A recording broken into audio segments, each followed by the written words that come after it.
आप सभी तमाम नियोजित शिक्षक साथियों का बहुत बहुत स्वागत है शिक्षक शिक्षा यूट्यूब चैनल पे।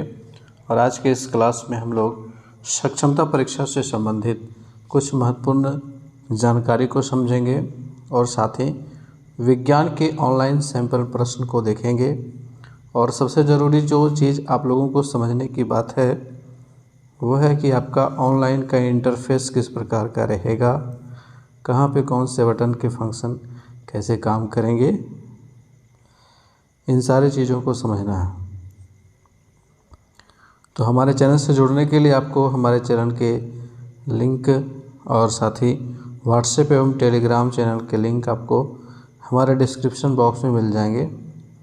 आप वहां से हमसे कनेक्ट हो सकते हैं। आइए सबसे पहले ऑनलाइन इंटरफेस को समझ लेते हैं।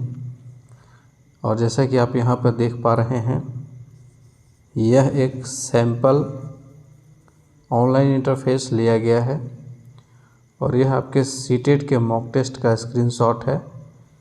इसके माध्यम से मैं समझाने का थोड़ा सा प्रयास करता हूं कि किस प्रकार से आपका ऑनलाइन इंटरफेस होता है। तो जैसा कि आप यहां पर देख रहे हैं, ये देखिए 3 अलग अलग टैब हैं, ठीक है। और इन तीनों ही टैब से इनके अंदर जितने भी प्रश्न रहेंगे वो खुल जाते हैं, ठीक है। तो सबसे पहला जो टैब होगा आपका वो होगा लैंग्वेज पेपर का, क्योंकि जिस प्रकार से सक्षमता का सिलेबस रखा गया है तो सबसे पहला जो पार्ट है वो है लैंग्वेज का। इससे 30 सवाल रहेंगे। इसके बाद दूसरा पार्ट होगा आपका करेंट अफेयर्स और जीके का, जिसको सामान्य अध्ययन कहा गया है। तो सामान्य अध्ययन वाला जो टॉपिक है इससे आपके 40 सवाल रहेंगे, है ना। तो इससे 40 सवाल रहेंगे। और तीसरा टैब आपका होगा सामान्य विषय का, ये 1 to 5 वालों के लिए है ना, सामान्य विषय। और इससे 80 प्रश्न पूछे जाएंगे। वहीं जब टीजीटी की बात करेंगे तो लैंग्वेज सामान्य अध्ययन दोनों सेम रहेगा और सामान्य विषय के जगह पर उनका अपना विषय हो जाएगा जिस विषय से वो बहाल है। बात समझ में आ गई। अब यहाँ देखिए, इसके नीचे चूँकि सीटेट का ऑनलाइन इंटरफेस मोड है इसलिए आपको 2 लैंग्वेज का पार्ट दिख रहा है। और बिहार वाला जो सक्षमता परीक्षा लिया जाएगा, हालांकि इसमें भी इंग्लिश और हिंदी दोनों रहेंगे, लेकिन टैब यहाँ पर 2 देखने को नहीं मिलेगा। आपका लैंग्वेज में ही 300 सवाल रहेंगे, ये वाला टैब नहीं रहेगा आपका। नीचे आपका क्वेश्चन पैलेट होता है जहाँ पे क्वेश्चन डिस्प्ले होता है। यहाँ क्वेश्चन नंबर दिखेगा और नीचे क्वेश्चन लिखे हुए रहेंगे और इनके ऑप्शंस दिए हुए रहेंगे A, B, C और D, ठीक है। आपको जो ऑप्शन ठीक लगेगा माउस से सिंपली उस ऑप्शन पे क्लिक करना होता है और जैसे ही आप क्लिक कीजिएगा ना तो ये वाला ऑप्शन जो है ये आपका ग्रीन हो जाएगा। और उसके नीचे यहाँ पर देखिएगा तो अलग अलग बटन्स होते हैं, इनके अलग अलग फंक्शंस होते हैं। थोड़ा सा स्क्रॉल करते हैं तो एक बटन यहाँ आपको दिख रहा है। अब इसको थोड़ा सा जूम आउट करते हैं। अब यहाँ पर देखिए mark for review and next, clear response और सेव एंड नेक्स्ट, ये 3 बटन आपको देखने को मिल रहे हैं। अगर आपने ऑप्शन को टिक कर दिया और आपको कंफर्म पता है कि मेरा यह ऑप्शन बिल्कुल सही है, मैं इसमें पूरे तरह से कॉन्फिडेंट हूँ, श्योर हूँ, तब आपको क्या करना है, सेव एंड नेक्स्ट बटन पे क्लिक करना है। और ऐसा करते ही आपका यह क्वेश्चन नंबर 1 जो है कंप्लीट हो जाएगा। इसकी जगह पर क्वेश्चन नंबर 2 आ जाएगा उससे संबंधित प्रश्न आ जाएंगे, उसके ऑप्शंस आ जाएंगे, फिर आप उनको सॉल्व कीजिएगा और फिर से सेव एंड नेक्स्ट बटन पे क्लिक करना है। मतलब जितनी बार आप क्वेश्चन को सॉल्व कीजिएगा और आपको लगेगा कि मेरा क्वेश्चन बिल्कुल सही है, तब आपको सेव एंड नेक्स्ट बटन पे क्लिक करना है। और यदि आप कंफ्यूज हो जाते हैं तब आप mark for review and next वाले बटन पे क्लिक कर दीजिएगा, तो वह सवाल आपका रिव्यू में चला जाएगा। रिव्यू का मतलब होता है कि आप उसको फिर से बनाइएगा। तो जब आपके पास टाइम बच जाएगा तो जो प्रश्न आपने मार्क फॉर रिव्यू में रखे होंगे, ठीक है, यहाँ पर वो सारा शो करेगा। इधर देखिए, इधर कुछ अलग अलग फंक्शंस दिए हुए रहते हैं, इसको समझ लेते हैं। ये सबसे पहला जो बटन आपको दिख रहा है ग्रीन कलर का रहेगा और ये दिखाएगा कि आपने कितने प्रश्नों का आंसर कर दिया है।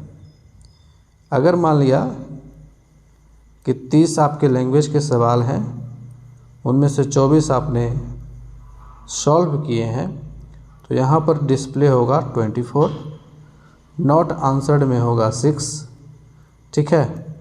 और अगर आपने उसको मार्क फॉर रिव्यू में रखा है तो वो यहाँ दिखाएगा 6, answered and marked for review. ये बटन ये कहता है कि आपने कुछ ऐसे प्रश्न सॉल्व किए हैं जिस पे आपको डाउट था, लेकिन आपने उसमें आंसर अपना कर दिया है, ठीक है। ABCD 4 ऑप्शन में आपने A डाल दिया है, लेकिन आप पूरी तरह कॉन्फिडेंट नहीं हैं। आप चाहते हैं कि इस प्रश्न को आप दोबारा से देखिए और बाद में हल करेंगे, तो उसको आप क्या कीजिएगा कि A ऑप्शन पे क्लिक कर दीजिएगा और मार्क्ड फॉर रिव्यू पे answered and marked for review, यानी कि मैंने जवाब दे दिया है इसका, लेकिन मैं इसे दोबारा देखना चाहूँगा, दोबारा इसको सॉल्व करने का प्रयास करूँगा। और अगर आप मान लिया कि समय नहीं बचता है, समय समाप्त हो गया और आपने इन प्रश्नों को दोबारा से नहीं देखा, तो आपने जो आंसर किया होगा वही सबमिट हो जाएगा। बात समझ में आ गई? इसमें देखिए नॉट आंसर्ड वाले में जिसका आपने आंसर नहीं किया होगा उसे दिखाएगा। नॉट विजिटेड में आपने उस प्रश्न को देखा ही नहीं, वो दिखाएगा, वो शो करते रहेगा कि कितने ऐसे प्रश्न हैं जिससे आपने देखा ही नहीं है, ठीक है।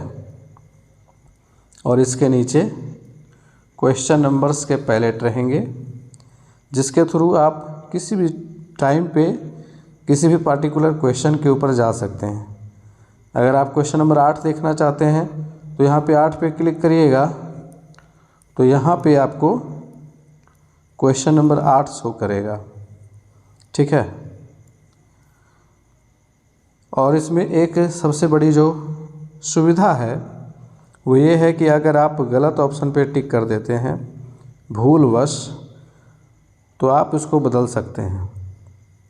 मान लिया कि अगर आपने ऑप्शन नंबर A को क्लिक कर दिया, लेकिन बाद में आपने देखा कि नहीं, ये तो मैंने गलत कर दिया है, सही ऑप्शन D था, तो आप सिंपली क्या कीजिएगा कि D पे क्लिक कर दीजिएगा, ठीक है। और D पे क्लिक करने के बाद सेव एंड नेक्स्ट बटन पे क्लिक कर देना है आपको, तो आपका ऑप्शन जो है A ख़त्म हो करके D हो जाएगा। ये सुविधा आपको पेन पेपर में देखने को नहीं मिलेगा।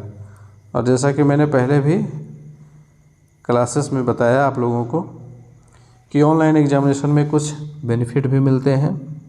आपका टाइम बचता है, गोला रगने से मिस्टेक्स कम होते हैं, लेकिन उन भाई बंधुओं के लिए थोड़ा सा परेशानी वाली बात हो जाती है जिन्होंने कभी कंप्यूटर को छुआ नहीं है। उनको माउस के प्रैक्टिस की ज़रूरत है। माउस के प्रैक्टिस से संबंधित कुछ बातों को मैं यहाँ पे आपको बताना चाहूँगा। माउस 2 प्रकार के होते हैं, एक वायर वाला होता है और एक वायरलेस होता है। ठीक है, तो सेंटर के ऊपर निर्भर करता है। अगर वहाँ वायरलेस माउस होगा तो इसमें तार नहीं लगे होंगे, ये वायरलेस है, और ये वायर्ड है, इसमें तार लगा हुआ रहेगा। इससे कोई फ़र्क नहीं पड़ता है, चाहे तार लगा हो या तार नहीं लगा हो, दोनों का फंक्शन सेम रहता है। अब इसमें मैं कुछ बटन के बारे में बता देना चाहूँगा। देखिए, बीच में जो है ना एक छोटा सा पहिया जैसा रहेगा, चक्का जैसा रहेगा, व्हील जैसा रहेगा, जिसको स्क्रॉल बटन कहते हैं। ठीक है, स्क्रॉल बटन कहते हैं। अगर मान लीजिए कि प्रश्न आपका बड़ा है, ठीक है, नीचे तक भरा हुआ है, तो आप स्क्रॉल बटन को जब नीचे घुमाइएगा ना तो ये पेज जो है ऊपर जाएगा, और वो नीचे वाला सवाल और ऑप्शन जो नीचे होगा वो सारा दिखेगा आपको। और गद्यांश वाले प्रश्नों में आपको इसकी ज़रूरत पड़ेगी। वैसे इस प्रश्न के इस सिरे पर यहाँ पे स्क्रॉल बार आ जाता है। जो भी प्रश्न लंबे होते हैं यहाँ पर एक स्क्रॉल बार आ जाएगा। ठीक है, यहाँ पर इसको माउस से क्लिक करते हुए ड्रैग करना होता है, मतलब खींचना पड़ता है, तो ये नीचे की ओर आएगा और पेज ऊपर की ओर जाएगा, और जितना भी नीचे लिखा हुआ रहेगा वो आपको दिखेगा। तो जब गद्यांश वाले प्रश्न आएंगे तो छोटे इंटरफेस में वो आता नहीं है। इसके लिए आपको स्क्रॉल बटन की ज़रूरत पड़ेगी। इसके बाद बात करें माउस के दूसरे बटन्स की, तो ये तो बीच में स्क्रॉल रहेगा जिसमें छोटा सा चक्का लगा हुआ रहेगा, जैसे आपने खिलौने वाले गाड़ी में देखा होगा। इसके बाद ये और ये दो अलग अलग बटन होते हैं। ये बटन की तरह दिखता नहीं है लेकिन बटन होता है। जब आप इसको उंगली से दबाइएगा तो क्लिक की आवाज़ आएगी। ठीक है, अब चक्का ये बीच में है और दायां साइड वाला भाग जो है वो राइट बटन कहलाता है। ठीक है, और लेफ़्ट वाला लेफ़्ट बटन कहलाता है, सॉरी। ठीक है, तो ज़्यादातर काम जो है लेफ़्ट बटन से ही होता है। आपको लेफ़्ट बटन क्लिक करके विभिन्न फंक्शन को आप कर सकते हैं। जैसे कि क्वेश्चन पे क्लिक करना होगा तो सबसे पहले आप कर्सर को लाइएगा। कर्सर कहते हैं जो तीर जैसा दिखेगा, है ना, वो कहीं रहे, आपको इसी को घुमाने के लिए आना चाहिए। इस कर्सर को आप उठा करके जब क्वेश्चन नंबर 6 के ऊपर ले आइएगा, ठीक है, और माउस का लेफ़्ट क्लिक दबाइएगा तो क्वेश्चन नंबर 6 आपका ओपन होगा। ठीक है, तो माउस को अच्छी तरीके से चलाने के लिए थोड़ी सी प्रैक्टिस करनी पड़ेगी। वैसे मैंने बहुत ही आराम से समझाने का प्रयास किया है। उम्मीद है कि आप लोगों को चीज़ें समझ में आ गई होंगी। अब हम बढ़ेंगे कुछ सैम्पल क्वेश्चंस की ओर जो आपके ऑनलाइन इंटरफेस की तरह है। जैसे कि आप यहाँ पे देख रहे हैं, क्वेश्चन नंबर 1 है, यहाँ पे क्वेश्चन लिखा हुआ है, इसके नीचे ऑप्शंस हैं, और यहाँ पर देखिए ऑप्शंस के क्लिक करने के लिए यहाँ पर दिया हुआ है। ठीक है, तो इस तरह से भी रहता है, और सीधे सीधे इसके बगल में भी क्लिक करने के लिए गोल गोल बॉक्सेस दिए रहते हैं। तो जिस तरह का इंटरफेस आपको सामने दिखेगा, अलग अलग सॉफ्टवेयर बनाने वाले अलग अलग तरह से क्वेश्चंस के पैटर्न डिज़ाइन करते हैं। तो हो सकता है कि आपको इस तरह का इंटरफेस देखने को मिले। कुछ एग्जामिनेशंस में यहाँ पे नीचे इस तरह से स्पेस दिया हुआ रहता है, जबकि कुछ में यहाँ पे दिया हुआ रहता है। तो आपको सिंपली क्या करना है, जैसे कि क्वेश्चन को आपने पढ़ा, निम्न में से किसका पीएच न्यून होगा, मतलब सबसे कम होगा। ऑप्शंस हैं दूध, लार, खून, अमाशय रस। तो स्पष्ट रूप से अमाशय रस सही है यहाँ पे, तो चौथा ऑप्शन सही है। आप क्या कीजिएगा कि कर्सर को आपको यहाँ पे लेके आना है, ठीक है, और कर्सर को यहाँ पर ला करके लेफ़्ट क्लिक वाले बटन को आपको प्रेस करना है। तो जैसे ही प्रेस कीजिएगा ये हो जाएगा ग्रीन, ठीक है, और ग्रीन होने के बाद आपको करना है सेव एंड नेक्स्ट बटन पे क्लिक, ठीक है। मैंने यहाँ सबसे फ्रंट पे इसीलिए रखा है ताकि आपको याद रहे कि सेव एंड नेक्स्ट बटन पे क्लिक करना है। जिस क्वेश्चन का ऑप्शन आप कंफर्म रूप से टिक कर रहे हो कि मेरा ये चौथा ऑप्शन बिल्कुल सही है, 100% सही है, कोई कन्फ्यूजन नहीं है, तब आप चौथे बटन पे क्लिक करेंगे और सेव एंड नेक्स्ट बटन पे ज़रूर से क्लिक करेंगे। क्योंकि अगर आप ऐसा नहीं करते हैं तो फिर क्या होगा कि इस प्रश्न का आंसर फीड नहीं होगा और फिर आपका प्रश्न अधूरा रह जाएगा।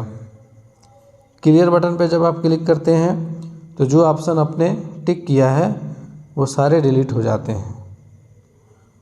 उसके बाद फिर आप दूसरा आंसर क्लिक कर सकते हो। Save and mark for review, इसके बारे में भी मैंने चर्चा की कि आप कोई ऑप्शन टिक कर दीजिए और save and mark for review कर दीजिए जिसके ऊपर आपको डाउट है, बाद में आप इसको देख लीजिएगा। Mark for review and next, आपको कुछ भी समझ में नहीं आया क्वेश्चन के बारे में, तब आप इसका इस्तेमाल कीजिएगा और ऐसे प्रश्नों को लास्ट में ज़रूर से हल कीजिएगा, नहीं तो ये सारे प्रश्न छूट जाएंगे आपके, ठीक है। और नीचे बैक और नेक्स्ट बटन पर क्लिक करके आप आगे या पीछे वाले प्रश्न को ला सकते हैं। तो इस प्रकार से आपको ऑनलाइन इंटरफेस में चीज़ों को ध्यान रखते हुए बनाना है।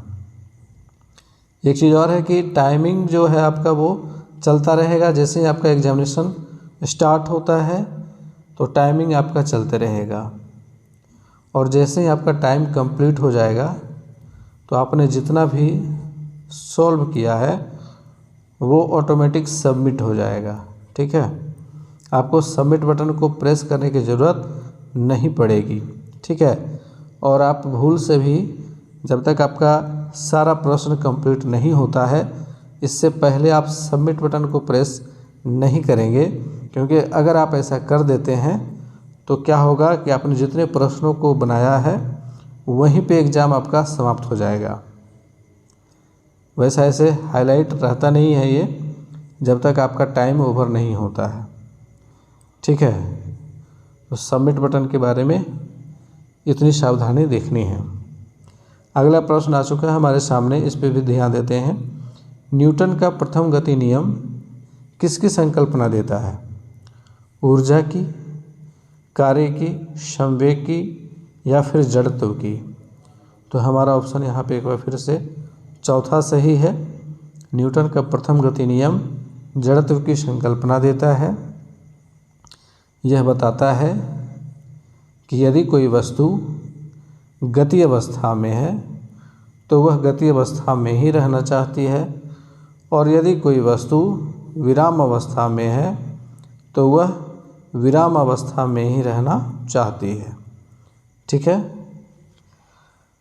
तो यहाँ पे चौथा ऑप्शन हमारा सही है, तो चौथे ऑप्शन के बटन को प्रेस करना है, ये आपका ग्रीन हो जाएगा। फिर आपको सेव एंड नेक्स्ट बटन पे क्लिक करना है और आगे बढ़ जाना है।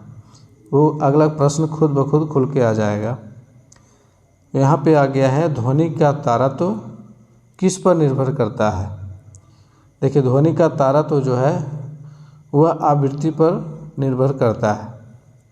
तो पहला ऑप्शन हमारा हो जाएगा सही यहाँ पे और आपको सेव एंड नेक्स्ट बटन पे क्लिक करके आगे बढ़ जाना है। अगला प्रश्न आ गया है जल का घनत्व मिट्टी के तेल के घनत्व की अपेक्षा अधिक होता है, यदि दोनों को मिश्रित कर दिया जाए तो क्या होगा? मिट्टी के तेल जल पर प्लावित होता है, जल पर मिट्टी का तेल प्लावित होता है, मिट्टी का तेल जल में घुल जाता है, वे पूर्णतः मिश्रित हो जाते हैं। तो इसका सही आंसर होगा कि चूँकि जल का घनत्व मिट्टी के तेल के घनत्व की अपेक्षा अधिक होता है इसलिए जल नीचे रहेगा और तेल की परत जो है वो ऊपर रहेगी। ठीक है, तो नीचे जल हो जाएगा, ऊपर तेल हो जाएगी। तो यहाँ पे दूसरा ऑप्शन सही हो जाएगा, जल पर मिट्टी का तेल प्लावित होता है। दूसरे ऑप्शन पे आपको क्लिक करना है, सेव एंड नेक्स्ट बटन पे क्लिक करके अगले प्रश्न पे आ जाना है। तो अब अगला प्रश्न हमारे सामने आ गया है कि जब किसी विलयन का पीएच मान घटता है तब विलयन में हाइड्रोजन आयन की सांद्रता क्या होती है? घटती है, बढ़ती है, स्थिर होती है या तेज़ी से बढ़ती है? देखिए, पीएच स्केल को समझने के लिए हम लोग एक पीएच स्केल का यहाँ पर रफ आइडिया लेते हैं। आपने संख्या रेखा देखी होगी, इसके बीच में 0 रहता है और 0 के दाहिनी ओर धन संख्याएं होती हैं और बाईं ओर ऋण संख्याएं होती हैं। 0 के जितनी दाईं ओर हम जाएंगे उतना धनात्मक मान बढ़ता जाएगा और 0 के बाईं ओर जितना जाएंगे उसकी ऋणात्मकता बढ़ती जाएगी। अब इसको हम लोग पीएच स्केल के अकॉर्डिंग समझते हैं। तो पीएच स्केल ये बताता है कि जो आपका बीच का मान होता है वो 7 होता है, यानी ये उदासीन होता है। क्या होता है? उदासीन होता है। ठीक है, और इसके दाईं ओर जैसे जैसे बढ़ेंगे वैसे वैसे पदार्थ जो है वो क्षारीय होगा। क्या होगा? क्षारीय होगा। और 7 से जैसे जैसे कम होंगे, ठीक है, कम करेंगे मान को, वैसे वैसे इसकी अम्लीयता बढ़ती जाएगी। यानी कि 7 से जो नीचे रहेगा वह पदार्थ अम्लीय होगा और 7 से जो अधिक रहेगा वह पदार्थ क्षारीय होगा। बात समझ में आ गई? तो यहाँ पे कहता है कि जब किसी विलयन का पीएच मान घटता है तो पीएच स्केल पर जब मान घटेगा तो हाइड्रोजन आयन की सांद्रता बढ़ेगी, क्योंकि वह उतना ही ज़्यादा प्रबल होगा जितना पीएच मान उसका कम होगा। जैसे जैसे हम 7 के नज़दीक पहुँचेंगे तो उदासीन की ओर बढ़ेंगे, है ना। तो 7 से जितना नीचे होगा वो उतना ही ज़्यादा अम्लीय होगा और 7 से जितना अधिक होगा वो उतना ही ज़्यादा क्षारीय होगा।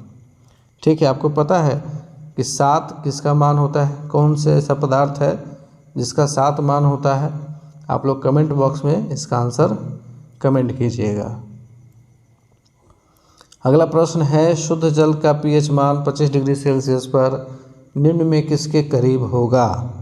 अब पिछले सवाल का आंसर देखिए, इसी में आ जाएगा।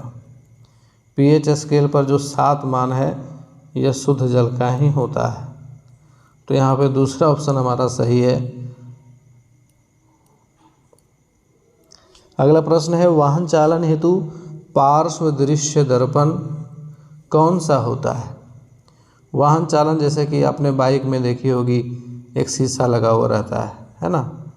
आपने देखा होगा किसी भी अन्य वाहन में, जैसे कार में भी लगा होता है, ऑटो में भी लगा होता है।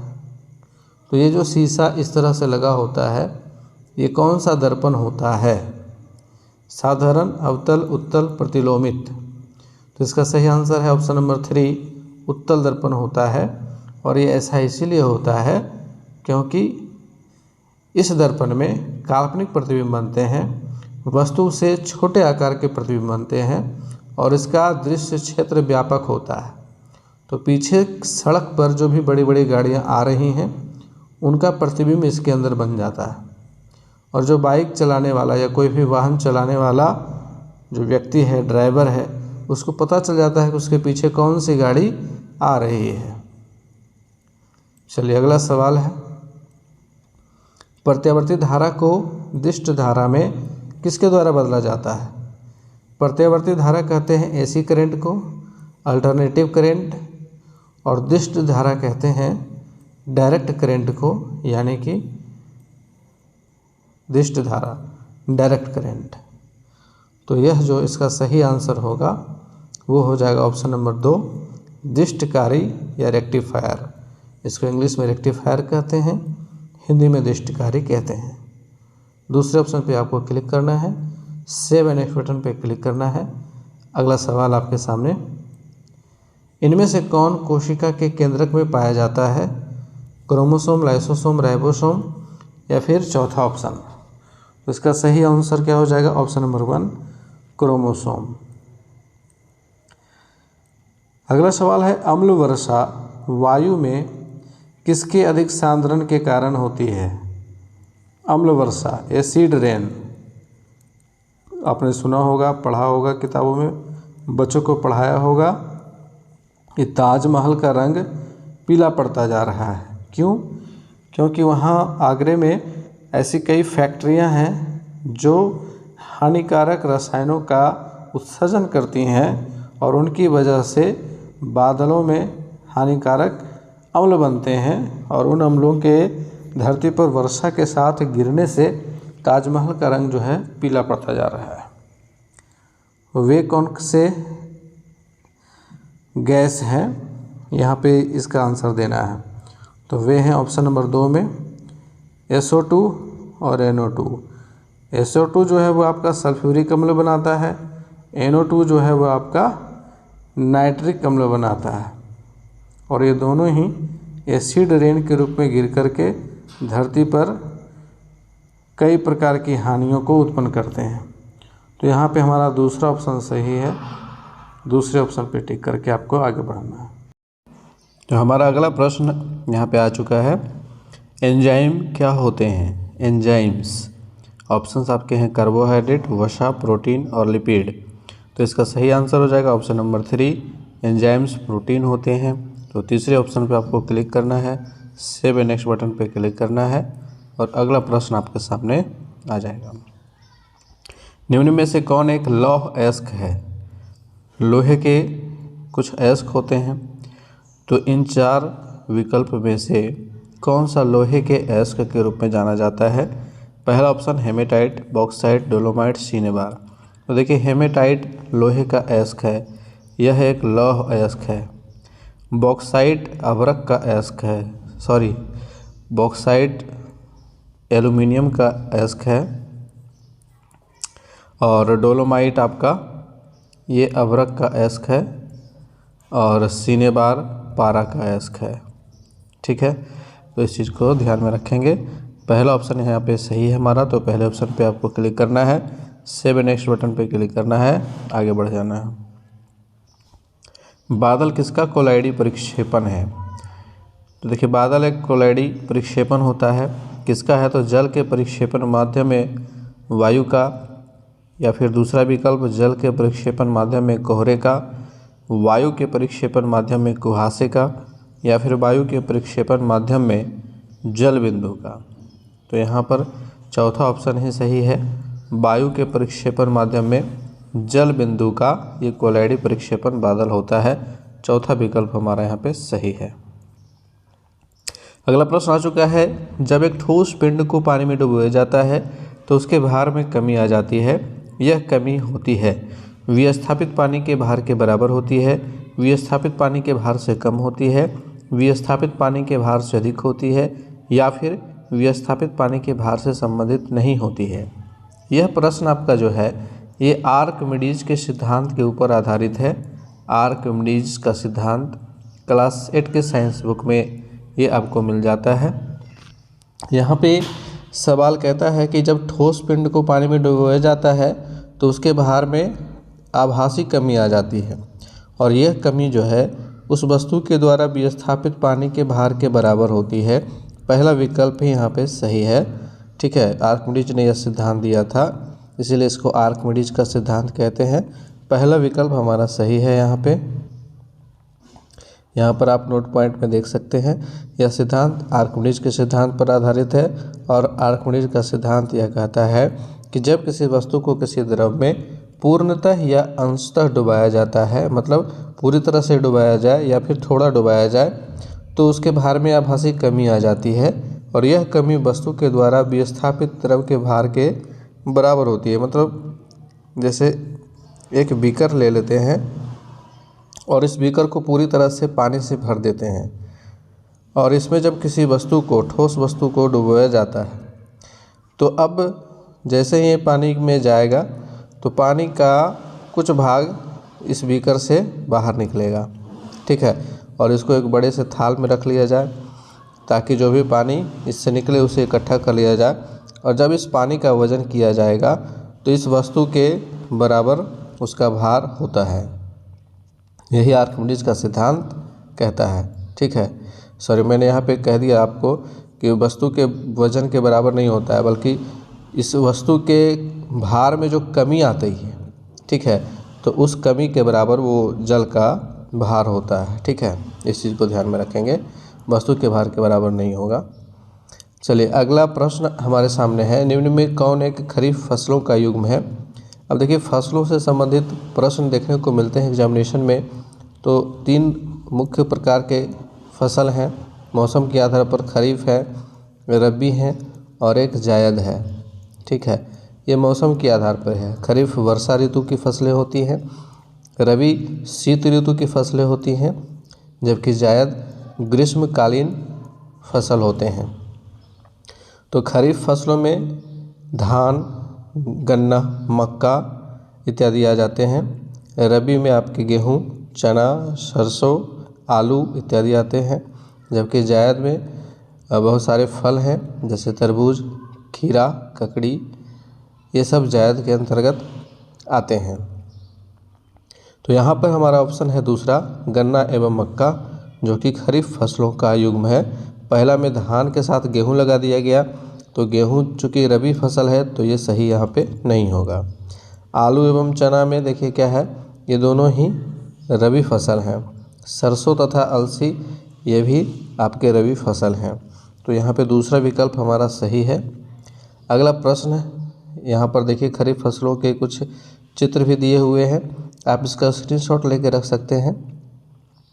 धान है, मक्का है, बाजरा है, ज्वार है और गन्ना है। ये 5 प्रमुख खरीफ फसलें हैं। अगला प्रश्न है, निम्न में से कौन एक वायरस से होने वाली बीमारी है। आपके विकल्प हैं क्षय रोग, टाइफाइड, मलेरिया या फिर पोलियो। तो यहाँ पे सही ऑप्शन आपका जो है वो हो जाता है आपका पोलियो। ठीक है, पोलियो जो है वह वायरस से होने वाली बीमारी है। बाकी क्षय रोग जो है वो आपके जीवाणु से होती है, टाइफाइड भी आपका जीवाणु से होता है, मलेरिया आपका प्रोटोजोआ से होता है, जबकि पोलियो वायरस से होती है। तो चौथा ऑप्शन यहाँ पे सही है। अब यहाँ पर देखिए एक ट्रिक आपको यहाँ देखने को मिल रहा है, आप इसको नोट कर सकते हैं, स्क्रीनशॉट ले सकते हैं। विषाणुओं से होने वाले रोग को याद रखने का एक ट्रिक है इस तरह से कि रेखा हमें हिट करके पोइचे यानी पीछे छोड़ गई। अब यहाँ देखिए रे से हो जाता है रेबीज, खा से खसरा, ह से हर्पिस, में से मेनिंजाइटिस। इसको थोड़ा सा जूम कर लेते हैं ताकि स्पष्ट दिखे। ही से हेपेटाइटिस, ट से ट्रेकोमा और करके जो है वो साइलेंट है यहाँ पे। पो से पोलियो हो गया, ए से एड्स हो गया, चे से चेचक हो गया और छ से छोटी चेचक यानी छोटी माता, ड से डेंगू, पित्त ज्वर, ग से गलसोत, ई से इन्फ्लुएंजा। इतनी सारी बीमारियां जो हैं वो वायरस के कारण होती हैं। अगला सवाल, धातुएं अम्लों से अभिक्रिया करके कौन सी गैस बनाती है। धातु अम्लों से अभिक्रिया के पश्चात कौन सी गैस बनाती है। ऑक्सीजन, कार्बन डाइऑक्साइड, हाइड्रोजन या फिर नाइट्रोजन। तो यहाँ पे सही आंसर हो जाएगा ऑप्शन नंबर 3 हाइड्रोजन। तीसरा विकल्प हमारा यहाँ पे सही होगा। अब यहाँ पर देखिए ये अभिक्रिया आप याद रखेंगे कि जब धातु को तनु अम्ल के साथ अभिक्रिया कराई जाती है तो लवण के साथ हाइड्रोजन गैस का निर्माण होता है।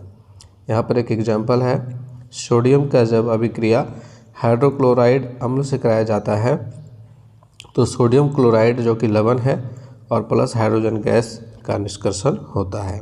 उसी तरह से जब पोटेशियम को हाइड्रोक्लोराइड अम्ल के साथ अभिक्रिया कराई जाती है तो यहाँ पे आपका पोटेशियम क्लोराइड बन जाता है और हाइड्रोजन गैस उत्सर्जित होती है। अगला प्रश्न आपके सामने है, निम्न में से कौन है कि ग्रीन हाउस गैस नहीं है। देखिए ग्रीन हाउस गैसें वो होती हैं जो ग्रीन हाउस इफेक्ट पैदा करती हैं, जिसकी वजह से ग्लोबल वार्मिंग का खतरा बढ़ता है। ठीक है, ग्लोबल वार्मिंग का नाम आपने सुना होगा, विश्व भर में गर्मी बढ़ती जा रही है तो उसके पीछे ग्रीन हाउस गैसें होती हैं जो वातावरण में मात्रा इनकी जब बढ़ जाती है तो गर्मी बढ़ती है। ठीक है, तो उनमें कौन कौन सी गैसें हैं और कौन सी नहीं हैं। ठीक है, जो ग्रीन हाउस गैसें हैं आप उनको याद रखिएगा तो ये क्लियर हो जाएगा कि कौन सी फिर नहीं है। बाकी सब नहीं होंगी, चार पांच गैसें हैं जो कि ग्रीन हाउस गैस के अंतर्गत आती हैं। यहाँ पे बताना है कि कौन सी नहीं है। तो CO2 कार्बन डाइऑक्साइड ये है, सल्फर डाइऑक्साइड भी है, मीथेन भी है, नाइट्रोजन नहीं है। तो चौथा विकल्प हमारा यहाँ पे सही हो जाएगा। आप यहाँ पर देख लीजिए ग्रीन हाउस गैसों में कौन कौन सी गैसें आती हैं। कार्बन डाइऑक्साइड आती हैं, मीथेन आती हैं, हेलो कार्बन्स आते हैं, ओजोन भी आपका ग्रीन हाउस इफेक्ट को प्रभावित करता है और नाइट्रस ऑक्साइड।